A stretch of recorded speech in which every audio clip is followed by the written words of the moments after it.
നമസ്കാരം. Soulful holistic വെൽനെസ്സിൻ്റെ ആദ്യത്തെ എപ്പിസോഡിലേക്ക് എല്ലാവർക്കും സ്വാഗതം. ഞാൻ ഒരുപാട് നാളായിട്ട് എനിക്ക് പോഡ്കാസ്റ്റ് ചെയ്യുമ്പോൾ ഒക്കെ റിക്വസ്റ്റ് വരാറുണ്ട്, മലയാളത്തിൽ കണ്ടൻറ്റ് ചെയ്തുകൂടെ എന്ന് ചോദിച്ചിട്ട്.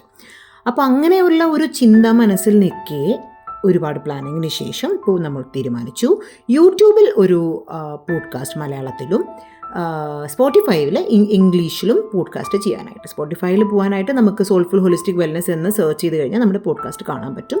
നമ്മുടെ പ്രീവിയസ് ആയിട്ടുള്ള എല്ലാ മെഡിറ്റേഷൻ വീഡിയോസും എല്ലാം സ്പോട്ടിഫൈയിൽ നിങ്ങൾക്ക് ഇംഗ്ലീഷിൽ കേൾക്കാവുന്നതാണ്.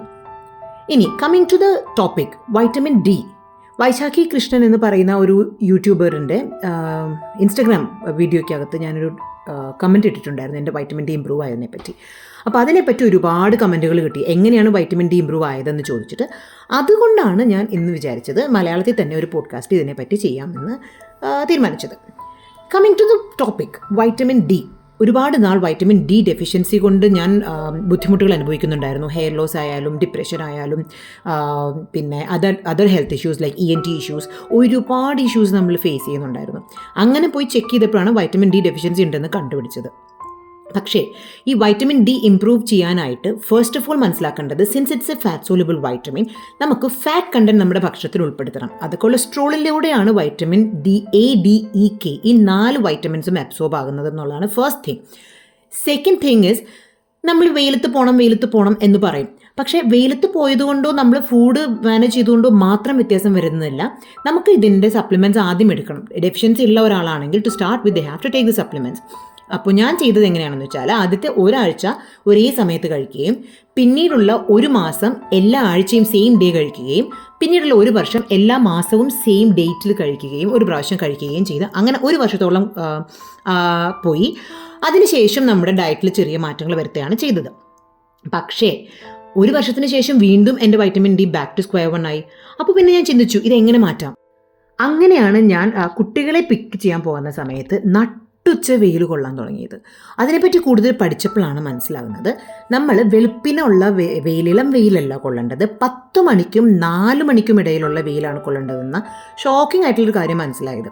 സ്ഥിരമായിട്ട് എല്ലാ ദിവസവും ഇല്ല, ആഴ്ചയിൽ അറ്റ്ലീസ്റ്റ് ഒരു 3-4 ദിവസമെങ്കിലും ഒരു 10 മിനിറ്റോ 5-10 മിനിറ്റ് നമ്മൾ ആ ഒരു 2 മണി തൊട്ട് 4 മണി വരെയുള്ള വെയിൽ കൊള്ളുകയാണെങ്കിൽ വൈറ്റമിൻ ഡി ഒരുപാട് ഇമ്പ്രൂവ് ആവും. പിന്നീടാണ് നമ്മൾ ഭക്ഷണത്തിലുള്ള ക്രമീകരണങ്ങൾ ചെയ്യേണ്ടത്. അപ്പോൾ നമ്മൾ ഭക്ഷണത്തിൽ വൈറ്റമിൻ ഡി റിച്ച് ആയിട്ടുള്ള ഭക്ഷണം ഉൾപ്പെടുത്തുക എന്നുള്ളത് അതിൻ്റെ ഒരു അവിഭാജ്യ ഘടകം തന്നെയാണ്. പക്ഷേ നമ്മൾ എത്രയധികം ഡയറ്റ് യൂസ് ചെയ്താലും ഡയറ്റിലൂടെ കിട്ടുന്നതിൻ്റെ ബയോ അവൈലബിലിറ്റി വെയിലിലൂടെ കിട്ടുന്നതിലും കുറവായിരിക്കും. എന്നിരുന്നാലും വളരെ ഓയിലി ആയിട്ടുള്ള നമ്മുടെ അയില, മത്തി പോലെയുള്ള ഫിഷസ്, ഓയിലി ആയിട്ടുള്ള ഫിഷസ്, അവ നമ്മുടെ ഭക്ഷണത്തിൽ ഉൾപ്പെടുത്തുന്നത് നമുക്ക് വൈറ്റമിൻ ഡി അബ്സോർബ് ചെയ്യാനായിട്ട് ഹെൽപ്പ് ചെയ്യും. പിന്നെ മുട്ടയുടെ മഞ്ഞ ഏറ്റവും അധികം ഡീമനൈസ് ചെയ്തിപ്പെട്ടിരിക്കുന്ന ഒരു സംഗതിയാണ്. പക്ഷേ ആക്ച്വലി അതിലുള്ള കൊളസ്ട്രോൾ നമുക്ക് നമ്മുടെ ബോഡിക്ക് നല്ലതാണ്. വൈറ്റമിൻ ഡി അബ്സോർബ് ചെയ്യാനും ഗുഡ് കൊളസ്ട്രോൾ എന്ന രീതിയിലുമാണ് മഞ്ഞ വരുന്നത്. മഷ്റൂം നല്ലൊരു ഓപ്ഷനാണ്.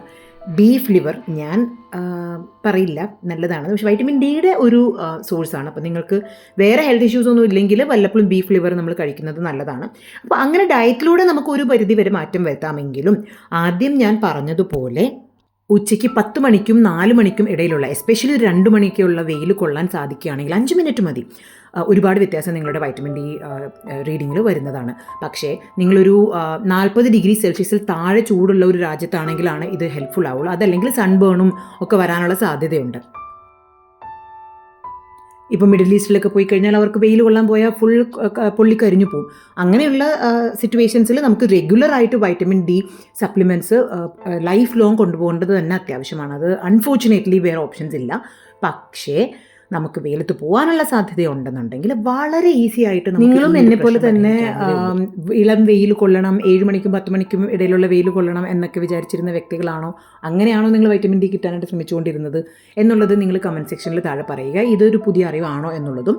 ഇനി അങ്ങോട്ട് നമ്മൾ വളരെ കറക്റ്റായിട്ട് നമ്മുടെ ലൈഫ് സ്റ്റൈലും ഫുഡും ഡയറ്റും എല്ലാം റീവയർ ചെയ്ത് മുൻപോട്ട് പോവുകയാണെങ്കിൽ ആസ് ഐ സെഡ് വൈറ്റമിൻ ഡിയുടെ റീഡിങ്ങിൽ എനിക്ക് വന്നതുപോലെ നിങ്ങൾക്കും മാറ്റം ഉണ്ടാകുന്നതാണ്. അപ്പോൾ ഈ ഒരു ചേഞ്ച് നിങ്ങളൊരു 3 മാസത്തേക്ക് പരീക്ഷിച്ച് നോക്കിയിട്ട് എങ്ങനെയാണ് നിങ്ങൾക്ക് അതിലുള്ള ഫലം ഉണ്ടായതെന്ന് എന്നെ അറിയിക്കുക. Till then, stay happy, healthy, peaceful and love yourself.